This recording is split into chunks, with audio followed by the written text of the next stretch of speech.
Hello बच्चों, स्वागत है आपका मेरे इस यूट्यूब चैनल में। तो आज का जो हमारा टॉपिक है वो है केमिकल रिएक्शंस एंड इक्वेशंस।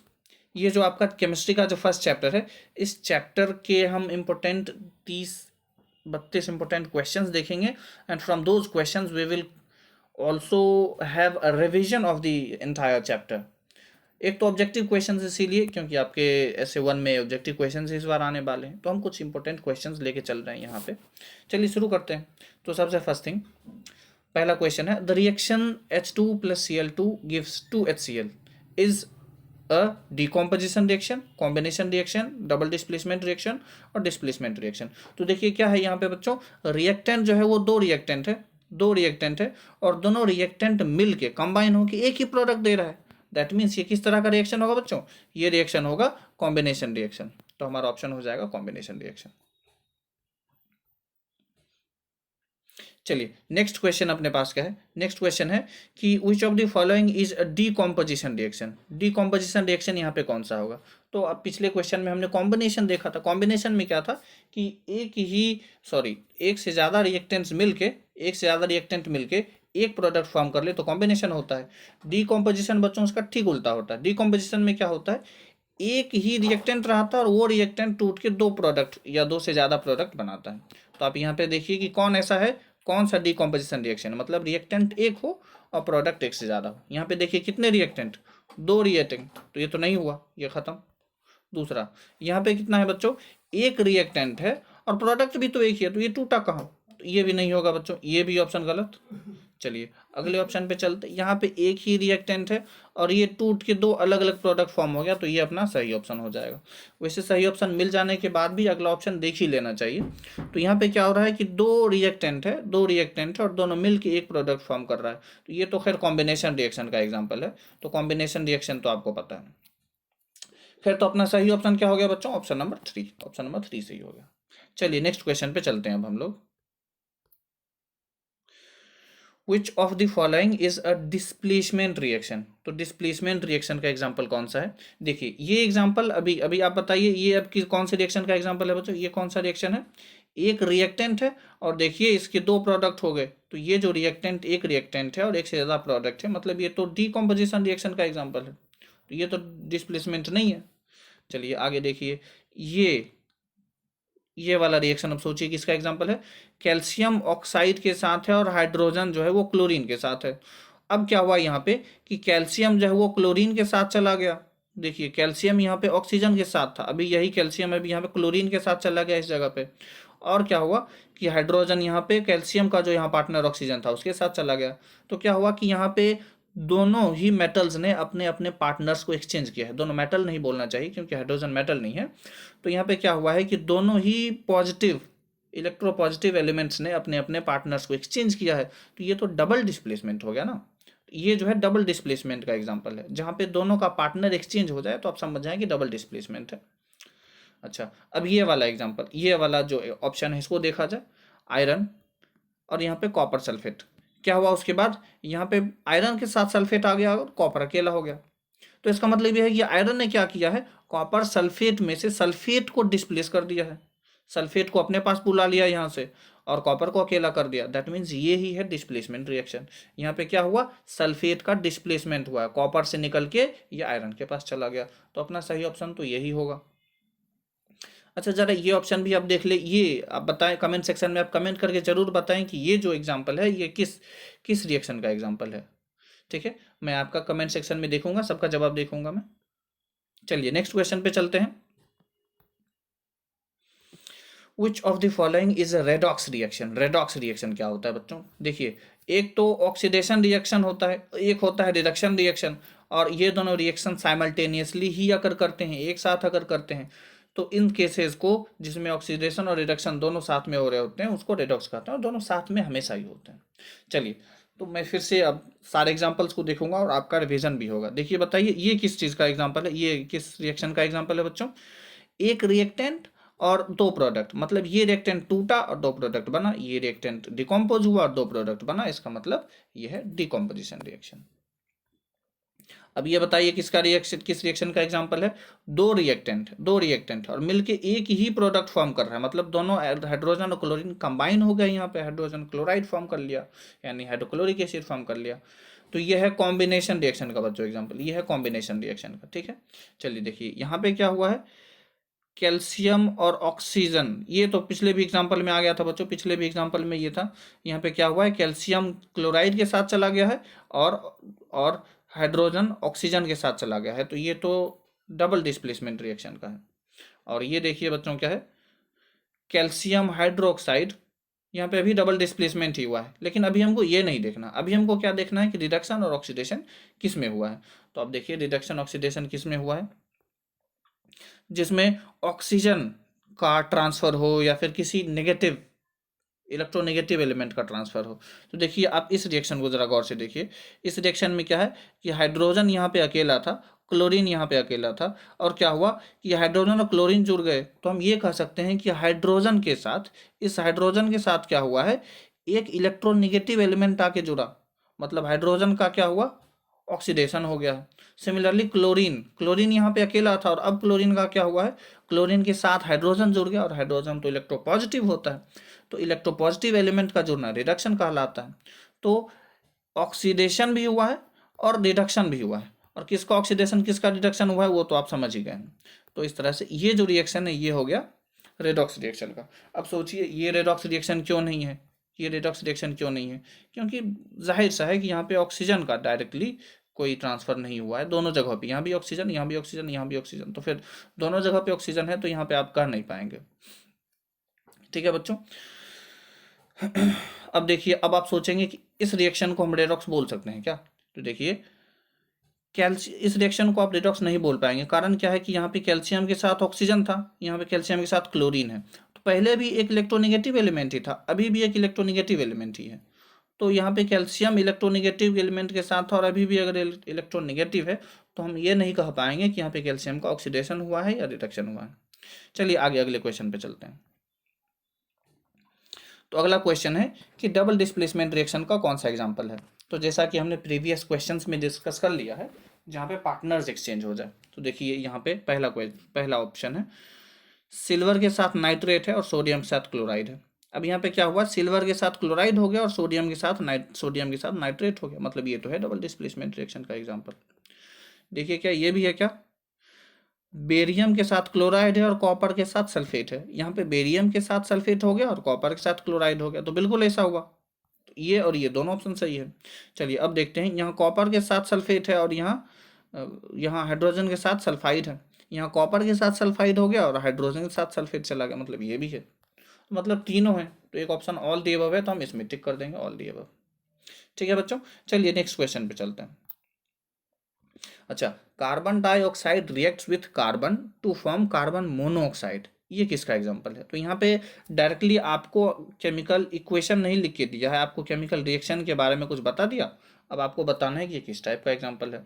तो सिंपल है बच्चों, आपको पता ही होगा कि कार्बन जो है वो, कार्बन जो है ऑक्साइड, ऑक्सीजन के प्रेजेंस में, जब ऑक्सीजन कम हो तो उसके प्रेजेंस में क्या करता है, ये कार्बन मोनोऑक्साइड फॉर्म करता है, ये कार्बन मोनोऑक्साइड फॉर्म करता है, एक मिनट, ये कार्बन मोनोऑक्साइड फॉर्म करता है। चलिए रिएक्शन को थोड़ा सा बैलेंस कर लिया जाए, तो 2 कार्बन और यहाँ पे 2 CO2, तो इस तरह से रिएक्शन बैलेंस हो जाएगा। अब आपको बताना है ये किस तरह का एग्जांपल है, ये किस तरह का रिएक्शन है। तो देखिए दो रिएक्टेंट है, यहाँ पे दो रिएक्टेंट है और दोनों मिलकर प्रोडक्ट एक ही फॉर्म किया, दैट मीन्स मैं यहाँ पे एक बार लिख देता हूँ नीचे, carbon plus oxygen forms CO2, ये आपका क्वेश्चन है। अब बताइए ये डिस्प्लेसमेंट रिएक्शन है क्या, डबल डिस्प्लेसमेंट है क्या, कॉम्बिनेशन है क्या, ये डीकॉम्पोजिशन है क्या?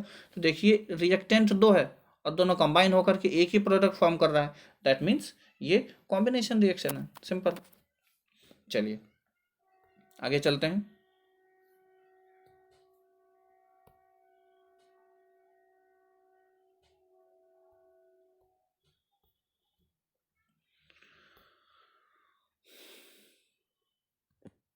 ठीक है, नेक्स्ट क्वेश्चन अपने पास है, zinc can displace copper from copper sulphate, zinc can displace copper from copper sulphate solution because क्या, जिंक क्या है, जिंक क्या है? अब आपको पता ही है डिस्प्लेसमेंट रिएक्शन में क्या होता है, जो ज़्यादा रिएक्टिव होता है वो कम रिएक्टिव को डिस्प्लेस कर देता है। तो अगर जिंक डिस्प्लेस कर पा रहा है कॉपर को, चलिए इसके लिए रिएक्शन भी मैं लिख ही देता हूँ। इसके लिए रिएक्शन है बच्चों, जिंक प्लस कॉपर सल्फेट है CuSO4। अब क्या होता है इसके रिएक्शन के बाद, जिंक के साथ ZnSO4 चला जाता है और कॉपर अकेला रह जाता है। तो इस रिएक्शन में आप सोचिए कि कौन ज़्यादा रिएक्टिव है।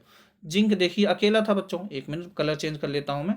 जिंक देखिए यहाँ पे अकेला था, जिंक यहाँ पे अकेला था। अभी क्या किया है, कॉपर के साथ जो सल्फेट था, जिंक ने प्रोडक्ट साइड में क्या किया है कि जिंक ने सल्फेट को छीन लिया है कॉपर से। मतलब क्या हुआ कि जिंक ज़्यादा पावरफुल है, इसका मतलब जिंक ज़्यादा रिएक्टिव है। तो यहाँ पे आपसे क्वेश्चन में पूछा है कि बिकॉज जिंक इज व्हाट, तो हम कहेंगे zinc is more reactive than copper. Zinc is more reactive. चलिए नेक्स्ट क्वेश्चन पे चलते हैं बच्चों। तो नेक्स्ट क्वेश्चन अपने पास है, इस रिएक्शन को दे दिया है और आपसे पूछा है इस रिएक्शन में कि कौन सा सब्सटेंस ऑक्सीडाइज हुआ है। तो चलिए देखते हैं कौन सा सब्सटेंस ऑक्सीडाइज हुआ है। तो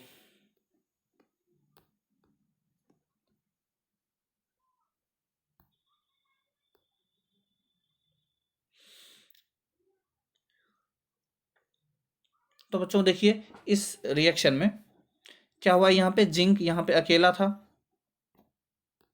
चलो तो देखिए बच्चों इस रिएक्शन में क्या है कि यहाँ पे जिंक अकेला था और जिंक यहाँ पे क्या हुआ है, जिंक क्लोराइड के साथ चला गया है। मतलब ये क्लोरीन जो है यहाँ पे, क्लोरीन एक इलेक्ट्रोनेगेटिव एलिमेंट है। अब जिन लोगों को इलेक्ट्रोनेगेटिव भी नहीं समझ में आ रहा है, मैं वो बताता हूँ कि जिंक की वैलेंसी -1 होती है।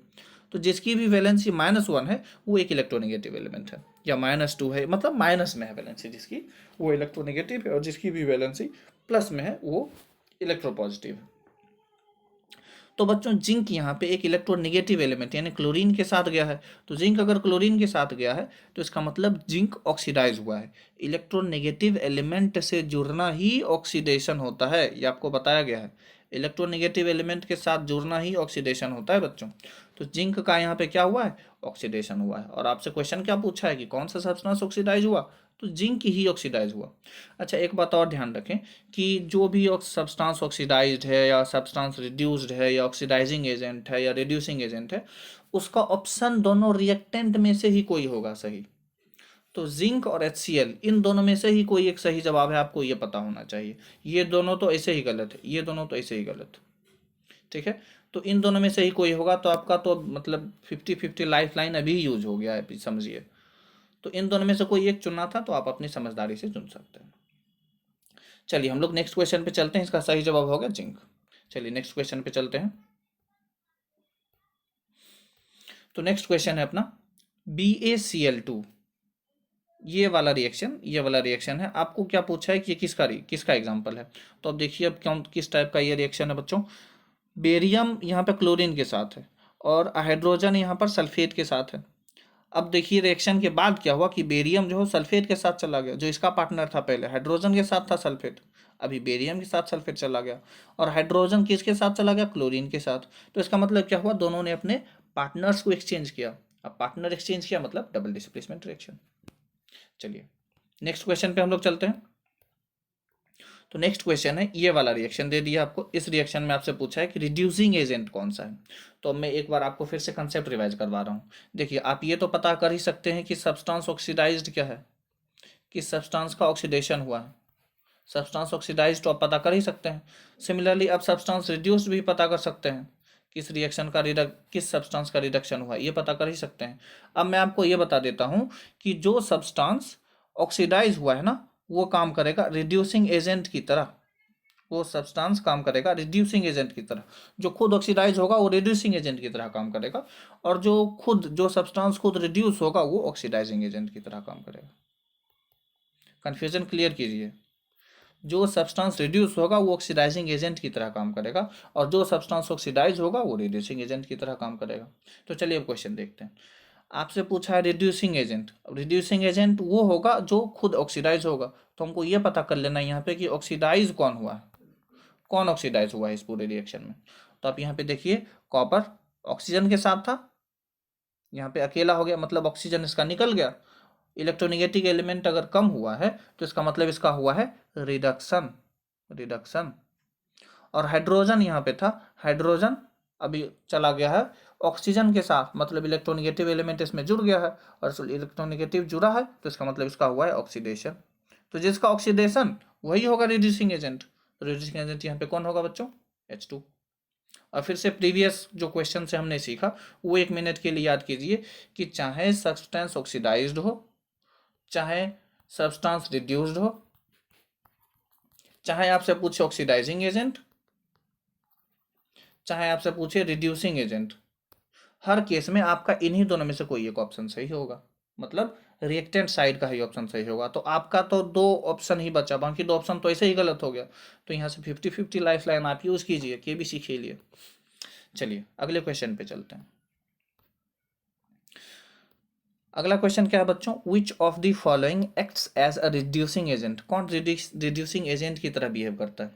तो यहाँ पे आपको कुछ याद रखना पड़ेगा। देखिए सबसे पहले नाइट्रिक एसिड, आप आगे के क्लासेस में पढ़ेंगे, ऊंची कक्षाओं में पढ़ेंगे कि nitric acid strong reducing strong oxidizing agent है, सॉरी स्ट्रॉन्ग ऑक्सीडाइजिंग एजेंट है। ये भी पढ़ेंगे कि ये आप इसके बारे में तो उस चैप्टर में पढ़ेंगे कार्बोनेट्स कंपाउंड में कि ये भी स्ट्रॉन्ग ऑक्सीडाइजिंग एजेंट है। H2SO4 भी स्ट्रॉन्ग ऑक्सीडाइजिंग एजेंट है। तो ये जो है ये रिड्यूसिंग एजेंट हो जाएगा। तो आपको इस क्वेश्चन का मकसद मेरा ये था कि आप ये समझें कि ये तीनों ऑक्सीडाइजिंग एजेंट होते हैं, ये तीनों ऑक्सीडाइजिंग एजेंट होते हैं। ठीक है, चलिए अगले क्वेश्चन पे चलते हैं। तो अगला क्वेश्चन है कि the characteristics of a chemical reaction is, chemical reaction का कैरेक्टरिस्टिक क्या है?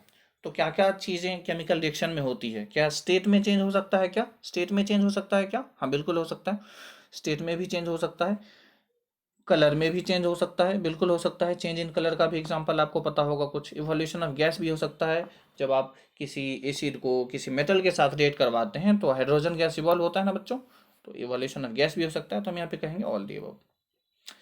चलिए नेक्स्ट क्वेश्चन। नेक्स्ट क्वेश्चन है a balanced chemical equation has, balanced chemical equation में क्या होता है? Equal number of atoms on reactants and products. हाँ बिल्कुल यही तो ऑप्शन होगा, दोनों side equal number of atoms होते हैं।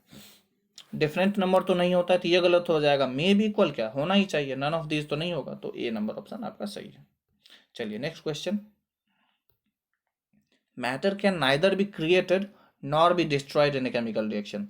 ये कौन सा लॉ है? तो जब कोई चीज़ ना ही क्रिएट कर सकते हैं ना डिस्ट्रॉय कर सकते हैं तो मतलब वो चीज़ कभी ख़त्म नहीं होगा ना कभी बनेगा, वो कंजर्व्ड रहेगा।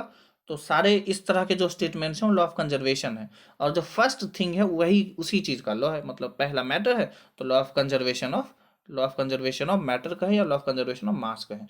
क्योंकि मैटर का प्रॉपर्टी क्या होता है? Matter has mass and volume, तो मास ये हो जाएगा आपका आंसर।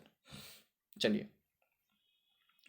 एक मिनट जी, देखिए इस क्वेश्चन को, ये किस चीज़ का एग्जांपल है? दो रिएक्टेंट, सिंपल क्वेश्चन है, दो रिएक्टेंट और एक प्रोडक्ट, मतलब कॉम्बिनेशन रिएक्शन हो गया। चलिए नेक्स्ट क्वेश्चन पे।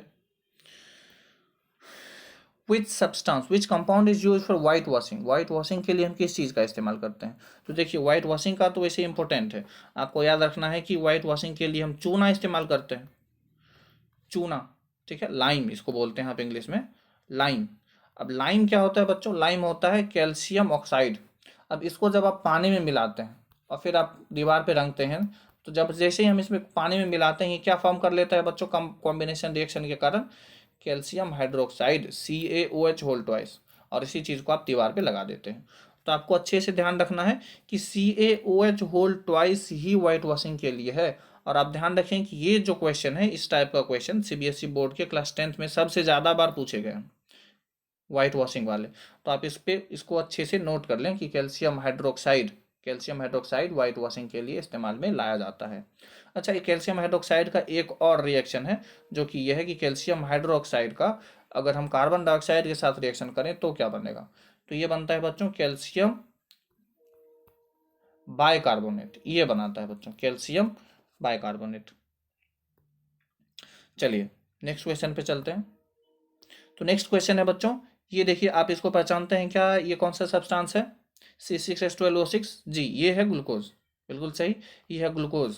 अब क्या करते हैं, ग्लूकोज को हम ऑक्सीजन के प्रेजेंस में रिएक्ट करवाते हैं तो ये कार्बन डाइऑक्साइड बनता है, वाटर बनता है, एनर्जी बनता है, ये किसका एग्जाम्पल है? तो बच्चों ये एग्जाम्पल है हमारे बॉडी में हर सेल में होने वाला जो रेस्पिरेशन है उसका एग्जाम्पल है। बायोलॉजी में भी आपने पढ़ा होगा, रेस्पिरेशन में यही होता है, ग्लूकोज जो है वो टूटता है, कार्बन डाइऑक्साइड बनाता है, वाटर बनाता है और बहुत सारी एनर्जी बनाता है, और इसी एनर्जी का यूज हम लोग अपने डेली एक्टिविटीज में करते हैं। तो ये एग्जाम्पल है रेस्पिरेशन का। ठीक है।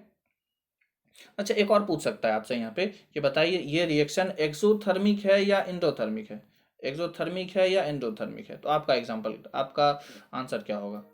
देखिए आप देखेंगे कि एनर्जी, क्योंकि बच्चे अक्सर हीट के लिए ही एंडोथर्मिक या एक्सोथर्मिक देखते हैं। हीट तो भी एक प्रकार का एनर्जी है ना। तो ये जो एनर्जी है वो एनर्जी प्रोडक्ट साइड में है।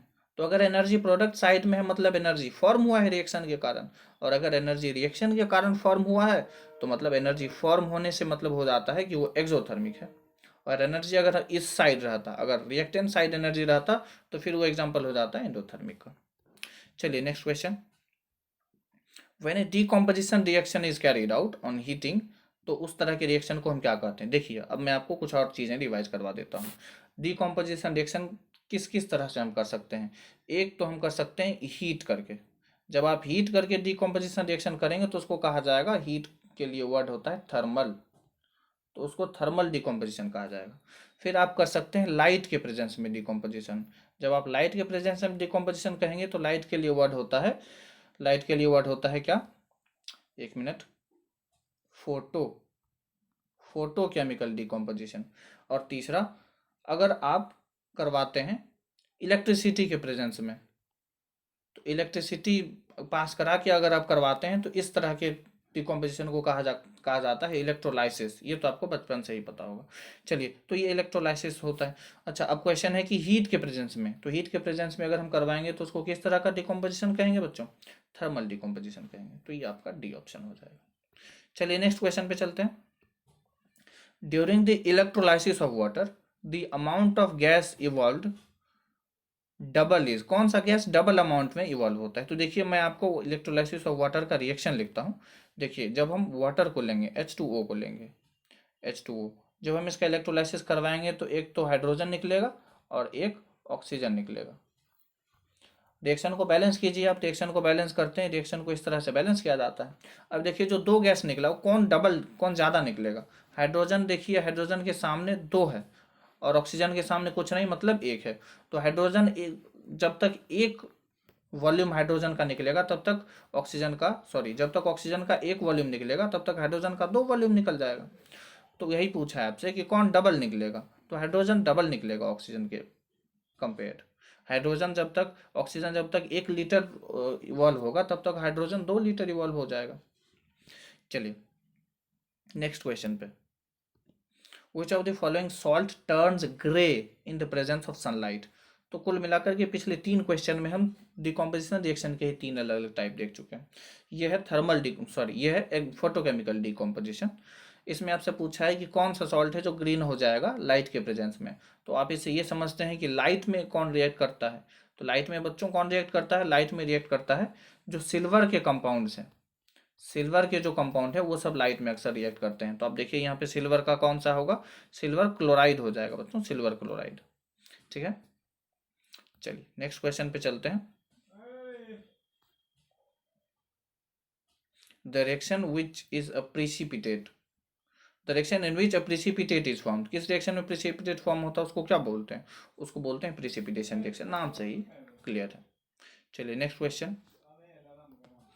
Oil and fat containing food items are flushed with which gas, कौन से गैस से ऑयल और फैट कंटेनिंग सब्सटेंसेस को हम लोग भरते हैं? तो नाइट्रोजन गैस से। आपको पता होगा कुरकुरे, कुरकुरे में नाइट्रोजन गैस भरा होता है। तो बस वही, मतलब कुरकुरे तो आप खरीदते हैं तो आप समझे कि नाइट्रोजन गैस ही खरीद रहे हैं, क्योंकि उसमें जितना कुरकुरे नहीं होता उतना तो वो गैस ही भरा होता है। वो जो है खाना को सेफ रखता है, रैंसिडिटी से बचाता है। चलिए नेक्स्ट, नेक्स्ट क्वेश्चन है when fat and oils are oxidized they become rancid and their smell and taste changes। तो इस फिनोमिना को क्या कहा जाता है? इस फिनोमेना, देखिए क्वेश्चन में ही आंसर है, रैंसिडिटी। वैसे आपको याद रखना है, खाना का स्मेल अगर बदल गया तो उसको क्या कहेंगे, रैंसिडिटी कहेंगे। एसिडिटी क्या होता है, तो पेट में होता है, गैस वैस बन जाता है, उसको एसिडिटी बोलते हैं। कोरोजन क्या होता है, कोरोजन होता है किसी मेटल के जो सरफेस है, सरफेस का खराब हो जाना। गैल्वेनाइजेशन क्या होता है, गैल्वेनाइजेशन होता है किसी भी मेटल को कोरोजन से बचाने के लिए उसके ऊपर जब हम जिंक का प्लेट चढ़ाते हैं, जिंक का एक लेयर चढ़ा देते हैं, तो उसको गैल्वेनाइजेशन कहा जाता है। तो अपना सही आंसर क्या हो जाएगा, रैंसिडिटी, फूड का खराब होना, खाने का खराब होना, रैंसिडिटी। नेक्स्ट क्वेश्चन देखिए, नेक्स्ट क्वेश्चन है, ये किसका एग्जाम्पल है। अब देखिए दोबारा शायद आ गया है गलती से, तो ये है डबल डिस्प्लेसमेंट का एग्जांपल, सोडियम का सल्फेट, बेरियम का क्लोराइड यहाँ पे, तो क्वेश्चन तो डबल आ गया है। चलिए कोई बात नहीं, हम लोग देखते हैं नेक्स्ट क्वेश्चन पे। The substance oxidized in this reaction, इस रिएक्शन में कौन सा सब्सटेंस ऑक्सीडाइज हुआ है, तो चलिए देखते हैं। यहाँ पे हाइड्रोजन सल्फाइड था और यहाँ पे सिर्फ सल्फर है, तो इसका मतलब इसका हाइड्रोजन निकल गया है, यानी इलेक्ट्रोपॉजिटिव एलिमेंट का निकलना क्या हो जाएगा बच्चों, इलेक्ट्रोपॉजिटिव एलिमेंट अगर निकल गया है तो ये हो जाएगा ऑक्सीडेशन। तो ऑक्सीडेशन किसका हुआ है, H2S का हुआ है, तो अपना सही आंसर क्या हो जाएगा, H2S। वैसे याद कीजिए इन दोनों में से कोई एक आंसर होना था, तो ये होगा यहाँ पे। ठीक है, next question, this substance reduce, कौन रिड्यूस हुआ है यहाँ पे, तो फिर से देखते हैं। कैल्शियम ऑक्साइड, एक minute, calcium oxide, calcium oxide यहाँ पे क्या हो गया है, सॉरी यहाँ पे गलत लिख, क्वेश्चन के टाइपिंग में मिस्टेक है, एक मिनट मैं इसको ठीक कर लेता हूँ। क्वेश्चन यहाँ पे ऐसा होना चाहिए, Cu होना चाहिए, यहाँ पे कॉपर होना चाहिए। चलिए देखिए, अब क्या है कि कॉपर ऑक्साइड था, कॉपर ऑक्साइड से ये कॉपर हो गया है, मतलब ऑक्सीजन रिमूव हो गया। ऑक्सीजन रिमूव होना क्या होता है, रिडक्शन, तो इसका तो रिडक्शन हुआ है। हाइड्रोजन का क्या हुआ यहाँ पे, हाइड्रोजन से वाटर बन गया, मतलब ऑक्सीजन ऐड हो गया है। ऑक्सीजन ऐड होना क्या होता है, ऑक्सीडेशन, तो किसका ऑक्सीडेशन हुआ है, H2O का। तो अपना क्वेश्चन था कि किसका रिडक्शन हुआ है, इसका ऑक्सीडेशन हुआ है, इसका रिडक्शन हुआ है, तो अपना आंसर हो जाएगा CuO, CuO इसका। चलिए नेक्स्ट क्वेश्चन पे चलते हैं। नेक्स्ट क्वेश्चन है, विच of the following statements about the reaction below is incorrect, कौन सा स्टेटमेंट इनकरेक्ट है, कौन से स्टेटमेंट्स, आर दिया हुआ है तो मतलब एक से ज़्यादा स्टेटमेंट इनकरेक्ट हो सकता है। तो देखिए क्या है इस रिएक्शन के बारे में। अच्छा यहाँ पे रिड्यूस ऑक्सीडाइज कुछ बोल रहा है, तो पहले देख लेते हैं कि कौन ऑक्सीडाइज हुआ है, कौन रिड्यूस। PbO से यहाँ पे बन गया है सिर्फ Pb। ऑक्सीजन रिमूव हुआ मतलब रिडक्शन, ऑक्सीजन ऐड होगा मतलब ऑक्सीडेशन, तो PbO तो रिड्यूस हुआ है, तो ये चीज़ रिड्यूस हुआ है, और कार्बन क्या हुआ है बच्चों, कार्बन ऑक्सीडाइज हुआ है, क्योंकि कार्बन के साथ ऑक्सीजन जुड़ गया, तो ये हुआ है रिड्यूस और ये हुआ है ऑक्सीडाइज। तो अब देखिए क्वेश्चन पर, ये क्वेश्चन है, lead is getting reduced, lead reduce हुआ है क्या, नहीं नहीं नहीं, लेड रिड्यूस नहीं हुआ है, लेड ऑक्साइड रिड्यूस हुआ है। फिर पूछा है कि carbon dioxide is getting oxidized, carbon dioxide जो है वो ऑक्सीडाइज हुआ है क्या, तो कार्बन डाइऑक्साइड ऑक्सीडाइज नहीं हुआ है, कार्बन ऑक्सीडाइज हुआ है। Carbon is getting oxidized, carbon oxidize हुआ है क्या, हाँ कार्बन ऑक्सीडाइज हुआ है। Lead oxide is getting reduced, lead oxide reduce हुआ है क्या, लेड ऑक्साइड ही रिड्यूस हुआ है, बिल्कुल लेड ऑक्साइड रिड्यूस हुआ है। तो कौन कौन इनकरेक्ट है, तो ए और बी गलत है, बाकी ये दोनों तो सही है, ये दोनों गलत है, ये दोनों सही है, तो वही दिया है, कौन गलत है, तो ए और बी, यहाँ पे आंसर भी आपको नीचे में मिल जाएगा। चलिए नेक्स्ट क्वेश्चन पे चलते हैं। नेक्स्ट क्वेश्चन है, the black coating on silver is due to deposition of what. अब सिल्वर को आप कुछ दिन पहनते हैं, गले में भी कुछ लोग पहनते हैं, कुछ लोग सिल्वर के ऑर्नामेंट्स पहनते हैं पैर में, पायल बना के, तो वो कुछ दिनों में काला हो जाता है, उस पर एक ब्लैक कलर की कोटिंग आ जाती है, आप लोगों ने देखा होगा। तो ब्लैक कलर की कोटिंग क्यों होता है, तो आपको पता होना चाहिए कि सिल्वर जो है वो भी कोरोड करता है कुछ दिनों में, और उस वो किस गैस के प्रेजेंस में कोरोड होता है बच्चों, वो सल्फर के प्रेजेंस में कोरोड होता है। जैसे आप लोहा आयरन के बारे में जानते होंगे कि आयरन जो है ऑक्सीजन के प्रेजेंस में डिकम्पोज होता है, सिल्वर जो है वो सल्फर के प्रेजेंस में डिकम्पोज होता है। तो आपसे पूछा है कि ब्लैक कोटिंग किस चीज़ का होता है, तो सिल्वर सल्फाइड का होता है। ठीक है, नेक्स्ट क्वेश्चन पे चलते हैं बच्चों। नेक्स्ट क्वेश्चन क्या है, the necessary condition for rusting of iron, iron के रस्ट होने के लिए ऑक्सीजन चाहिए क्या, बिल्कुल चाहिए। मॉइस्चर चाहिए क्या, हाँ चाहिए चाहिए। ऑक्सीजन और मॉइस्चर दोनों चाहिए क्या, ये दोनों चाहिए वाला होगा आंसर। ठीक है बच्चों, नन ऑफ दिस तो नहीं होगा, नन ऑफ दिस तब आता है जब कोई भी ऑप्शन गलत मतलब सही नहीं होता, यहाँ पे तो है। तो नेक्स्ट क्वेश्चन पे चलिए। The reaction in which heat is evolved, जिस रिएक्शन में हीट निकलेगा एक्सोथर्मिक हो जाएगा बच्चों, एक्सोथर्मिक बिल्कुल सही जवाब है। चलिए, the reaction in which heat is absorbed, ये भी आपको पता ही होगा, एंडोथर्मिक, ये सब बताने की बिल्कुल जरूरत नहीं है, तो डेफिनेशन वाली चीज। अब आपसे क्वेश्चन है बच्चों, द केमिकल रिएक्शन, एक minute, the chemical equations are balance to satisfy one of the following laws in chemical reaction. कौन से लॉ को सेटिस्फाई करने के लिए हम बैलेंस करते हैं बच्चों? तो law of conservation of mass को सेटिस्फाई करने के लिए हम लोग रिएक्शन को बैलेंस करते हैं। Law of conservation of momentum तो नहीं होगा, law of conservation of motion भी नहीं होगा, मैग्नेटिज्म, ये सब तो फिजिक्स की बातें हैं, तो एक ही ऑप्शन यहाँ पे केमिस्ट्री का था। चलिए next question, one of the following is exothermic reaction, इनमें से एक एक्सोथर्मिक है। अब कौन सा है exothermic? Electrolysis of water exothermic है क्या? इलेक्ट्रोलाइसिस, हम लोग क्या करते हैं, वाटर को लेते हैं और उसमें इलेक्ट्रिसिटी पास कराते हैं, इससे कभी हीट निकलता है क्या? नहीं, हीट तो नहीं निकलता है, तो ये एक्सोथर्मिक नहीं होगा। Conversion of lime stone into quick lime, lime stone क्या होता है? लाइम स्टोन होता है CaCO3, CaCO3 में जब हम हीट डालते हैं तब तो ये टूटता ही है, तो ये तो एंडोथर्मिक है, तो ये भी नहीं होगा बच्चों, ये भी नहीं होगा। Process of respiration, respiration exothermic है क्या? हाँ बिल्कुल, हमने देखा था कुछ देर पहले, रेस्पिरेशन में क्या होता है, हमारे ब्लड में जो हमारे सेल्स में जो ग्लूकोज होता है, ग्लूकोज में जब हम ऑक्सीजन देते हैं तो ऑक्सीजन लेने के बाद क्या होता है, कार्बन डाइऑक्साइड निकलता है, वाटर वेपर निकलता है, और क्या निकलता है, एनर्जी। तो एनर्जी बनता है और इसी एनर्जी का हम लोग इस्तेमाल करते हैं, तो जो हमारा रेस्पिरेशन का प्रोसेस है वो एक्सोथर्मिक है बच्चों, और फोटोसिंथेसिस का प्रोसेस एंडोथर्मिक है, रेस्पिरेशन का ठीक उल्टा होता है। तो इस तरह से हमारे पास जो भी क्वेश्चन थे ये सारे क्वेश्चंस खत्म हो गए। तो आशा करता हूँ कि आप लोगों ने इस पूरे वीडियो को काफ़ी अच्छे से देखा होगा। अगर आपको अच्छा लगा तो इस चैनल को सब्सक्राइब कर लें ज़रूर, और हमारे इस वीडियो को लाइक भी ज़रूर करें। Thank you.